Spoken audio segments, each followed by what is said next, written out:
Hi. അപ്പം ഇന്നിക്കാക്ക് ഓഫുള്ള കേട്ടോ. അപ്പം ഇന്ന് എവിടെയാ പോവാന്നിങ്ങനെ ആലോചിച്ചുകൊണ്ട് നിൽക്കും.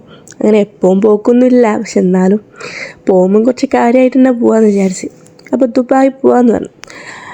ദുബായാണ്, ദുബായ് പോകാമെന്ന് വിചാരിച്ച് എല്ലാം സെറ്റാക്കി വെക്കുമ്പോൾ പറഞ്ഞു അല്ലേ വേണ്ട, നമുക്ക് ഇന്ന് അബുദാബി ആക്കാം.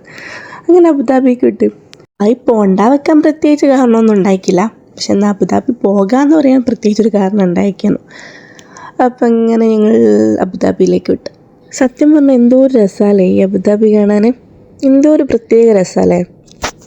അങ്ങനെ ആ രസമൊക്കെ ആസ്വദിച്ചുകൊണ്ട് ഇങ്ങനെ പോയിക്കൊണ്ടിരിക്കുകയാണ്. വണ്ടിയിൽ പാട്ട് വെച്ചേക്ക്, കാരണം അധിക സമയം സംസാരിച്ചാൽ ഞാനൊക്കെയും പെട്ടെന്ന് തെറ്റും. അതായത് കാര്യമായിട്ടൊന്നും ഉണ്ടാവില്ല, എന്നാലും 2 വർത്താനം പറഞ്ഞ് മൂന്നാമത്തേനും പിന്നെ തെറ്റിലായിരിക്കും.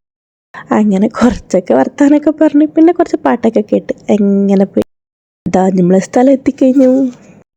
നമ്മളിങ്ങോട്ടേക്ക് വന്നതേ ഇക്കാൻ്റെ ഏട്ടൻ നാട്ടിൽ നിന്ന് വന്നിട്ടുണ്ട് കേട്ടോ. വന്നിട്ട് 1 മാസമൊക്കെ ആയിട്ടുണ്ട്. ഞങ്ങളിപ്പാട്ടോ പോയി കാണുന്നത്. ഇങ്ങനെ ഓരെ കാണാൻ വേണ്ടി പോയി. ഞങ്ങളവിടെ ചെന്ന സമയത്താണെങ്കിലോ കറക്റ്റായിട്ട് എനിക്ക് അന്നേരം ടീ ബ്രേക്ക്. എന്നാൽ പിന്നെ ഏട്ടൻ ഒറ്റയ്ക്ക് വിടണ്ടല്ലോ, ഏട്ടനൊരു സങ്കടം വേണ്ടല്ലോ വിചാരിച്ച് ഞങ്ങളും കൂടെ പോയി. അപ്പോൾ അങ്ങനെ ചെറുതായിട്ട് ഒന്ന് ബ്രോസ്റ്റൊക്കെ കഴിച്ച്, ഇത് കണ്ടില്ലേ ആ എല്ലൊക്കെ കഴിക്കുന്നത്, എല്ല് പോലും വെറുതെ വിടാണ്ട് കഴിക്കുകയാണ്. ഞാൻ പട്ടിക്കും പൂച്ചക്കും ഒന്നും കൊടുക്കാൻ ഉദ്ദേശിക്കില്ല എന്നും പറഞ്ഞിട്ട് കഴിക്കുകയാണ്. അവിടെ ഇത്രയും വലിയൊരു കാര്യം നടക്കുമ്പോൾ ഒന്നും അറിയാതെ പാവിടെ ഒരാൾ ജ്യൂസ് കുടിച്ചുകൊണ്ടിരിക്കുക. അങ്ങനെ ഞങ്ങൾ അവിടെ നിന്ന് ഇറങ്ങി കേട്ടോ. അവിടെ നിന്ന് ഇറങ്ങി പിന്നെ എങ്ങോട്ടേക്കാ റൂമിലേക്ക് പോകാമെന്നും പറഞ്ഞാൽ ഇങ്ങനെ വരുമ്പോൾ പോകുന്ന വഴിക്ക് കണ്ടൊരു ബീച്ചിലും കൂടി കയറിയിട്ട് അങ്ങ് വരാൻ വിചാരിച്ച് അങ്ങനെ അവിടെ ഇറങ്ങി വണ്ടിയൊക്കെ പാർക്ക് ചെയ്ത് ഞങ്ങൾ ബീച്ചിൻ്റെ അടുത്തേക്ക് ഇറങ്ങി. അപ്പോൾ പോകുന്ന വഴിക്ക് ആ ചുമരിൽ കാണുന്ന ഓരോ സാധനത്തിൻ്റെ പേരൊക്കെ ചോദിക്കുന്നുണ്ട്, പറയുന്നുണ്ട്, അങ്ങനെ എന്തൊക്കെയൊക്കെയോ. അങ്ങനെ ബീച്ചിലേക്ക് കയറി. ഇതൊക്കെ കാണുമ്പോഴാണ് പണ്ടത്തെ കാലമൊക്കെ ഓർമ്മയാണ്. നമ്മൾ പൊതുവേ വയനാട്ടുകാരായതുകൊണ്ട് വയനാട്ടിൽ ബീച്ചും ഒന്നും ഇല്ലാത്തതുകൊണ്ടും പണ്ടൊക്കെ ബീച്ചിൽ പോകാമെന്നൊക്കെ പറയുന്നത് കേൾക്കുമ്പോൾ വേറെ എന്തൊക്കെയോ വലിയ സംഭവം പോലെയൊക്കെ തോന്നിയേനു. അതൊക്കെ ഒരു കാലം. ഒരു ദിവസം ഇപ്പോൾ ബീച്ചിൽ പോയിട്ടുണ്ട്, പിറ്റേ ദിവസം സ്കൂളിൽ പോയാൽ നമുക്ക് ഉത്സവമാണ്. പറയാൻ എന്തൊക്കെയോ ഉണ്ടാവും. ബീച്ചിൽ പോയി കളിച്ച് എന്നൊക്കെ പറയുന്നത് കേൾക്കുമ്പോൾ പ്രത്യേകം എന്താ പറയുക, പറയാൻ കുറേ കാര്യങ്ങളുണ്ടാവും. ഇതിപ്പം റൂമിൽ നിന്ന് 10 മിനിറ്റ് നടന്നാൽ ബീച്ചിലേക്ക് എത്തും. ബീച്ചിപ്പോൾ കാണുമ്പോൾ പഴയതുപോലും തോന്നൂല എന്ന് ഞാൻ പറയുന്നില്ല, കാരണം ബീച്ചിനിപ്പോൾ എത്ര കണ്ടാലും നമുക്ക് ഒരു രസം തന്നെയാണല്ലോ. ഒരു സൂര്യൻ്റെ ഡ്യൂട്ടി കഴിഞ്ഞ് പോകാൻ വേണ്ടി നിൽക്കുകയാണ് കേട്ടോ. അപ്പോൾ ചന്ദ്രൻ കറക്റ്റ് ഡ്യൂട്ടിക്ക് എത്തിയിട്ടുണ്ട്. അങ്ങനെ ഞങ്ങളും ഇറങ്ങി.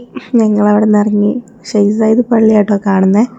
അതൊക്കെ കണ്ട് അങ്ങനെ പോവാണ്. അങ്ങനെ നിൽക്കുമ്പോൾ മുസഫ് എത്തി എന്ന് മനസ്സിലായത്. മുസഫ് എത്തിക്കഴിഞ്ഞാൽ പിന്നെ വേർമാട്ട് കയറിയിട്ടില്ല, പിന്നെ മനസ്സിനൊരു സമാധാനം കിട്ടൂല. സംഭവം ഇവിടുന്ന് കാര്യമായിട്ടൊന്നും വാങ്ങാനില്ല, പക്ഷെ എന്നാലും അതൊക്കെ കയറി കണ്ട് വെറുതെ അതൊക്കെ ഒന്ന് നോക്കിക്കില്ലേ, ഒരു സമാധാനക്കേട് എന്താണെന്നറിയില്ല, ഒരു സമാധാനക്കേട്.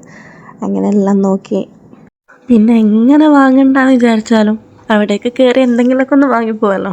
അപ്പം അങ്ങനെ അവിടെ നിന്ന് ചെറുതായിട്ട് വാങ്ങി അതൊക്കെ ബില്ല് ചെയ്യാൻ പോയ സമയത്ത് കളിക്കാൻ തോന്നി. എനിക്ക് എപ്പോഴാണെങ്കിലും കുഴപ്പമില്ല, അന്നേരം കളിക്കണം എന്നും പറഞ്ഞിട്ട് ബോൾ കൊടുത്തിറങ്ങിയതാണ് ആൾ.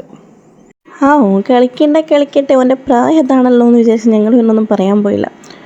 പിന്നെ അവിടെ നിന്ന് ഇറങ്ങി. പിന്നെ മോൻ്റെ സൈക്കിള് ചെറുതായിട്ടൊന്ന് കംപ്ലൈൻ്റ് ആയിരുന്നു. അപ്പോൾ അത് നന്നാക്കാൻ വേണ്ടി പോയി. അതും നന്നാക്കി തൂക്കിയെടുത്ത് കൊണ്ടിരുന്നുണ്ടോ. അങ്ങനെ ഞങ്ങൾ അതൊക്കെ എടുത്ത് ഫുഡ് കഴിക്കാനുള്ള പരിപാടിയൊക്കെ. അങ്ങനെ ഈ പച്ചമാങ്ങ കയറി ഞങ്ങൾ ഫുഡ് കഴിക്കാൻ വേണ്ടി പോവാണ്.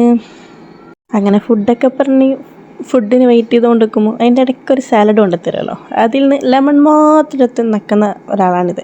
അതിലത്തെ ഒരു വെജിറ്റബിൾ കഴിക്കുമല്ലോ, അതിലത്തെ ലെമൺ എടുത്ത് നക്കിക്കൊണ്ടിരിക്കുകയാണ്. പിന്നെ അങ്ങനെ ഫുഡ് കൊണ്ടുവന്ന് ഫുഡൊക്കെ കഴിച്ചുകൊണ്ട് നിൽക്കുമ്പോഴാണ് വീഡിയോ എടുക്കാത്ത കാര്യം ഓർമ്മ വന്നത്. അപ്പോൾ അങ്ങനെ വീഡിയോ എടുത്ത് ഫുഡും കഴിച്ച് പിന്നെ നമ്മളെ വയറ് മാത്രം നിറച്ചാൽ പോരല്ലോ, വണ്ടിക്ക് എന്തെങ്കിലും കൊടുക്കേണ്ടതെന്ന് വെച്ചാൽ പിന്നെ പെട്രോൾ പമ്പിലും കയറി പിന്നെ വണ്ടിക്ക് എണ്ണയൊക്കെ അടിച്ച് പിന്നെ മെല്ലെ ഞങ്ങൾ റൂമിലേക്ക് പോന്നു. ഒരു 2 മണിയൊക്കെ ആകുമ്പോഴത്തേക്ക് റൂമിലെത്തി. പിന്നെ ഞങ്ങൾ സുഖമായിട്ട് കിടന്നു തുടങ്ങി. അപ്പോൾ ഇത്രയൊക്കെ ഉള്ളൂ. Okay, bye. ഇഷ്ടപ്പെട്ട എല്ലാവരും ഒന്ന് ലൈക്ക് ചെയ്ത് സബ്സ്ക്രൈബ് ചെയ്യണേ.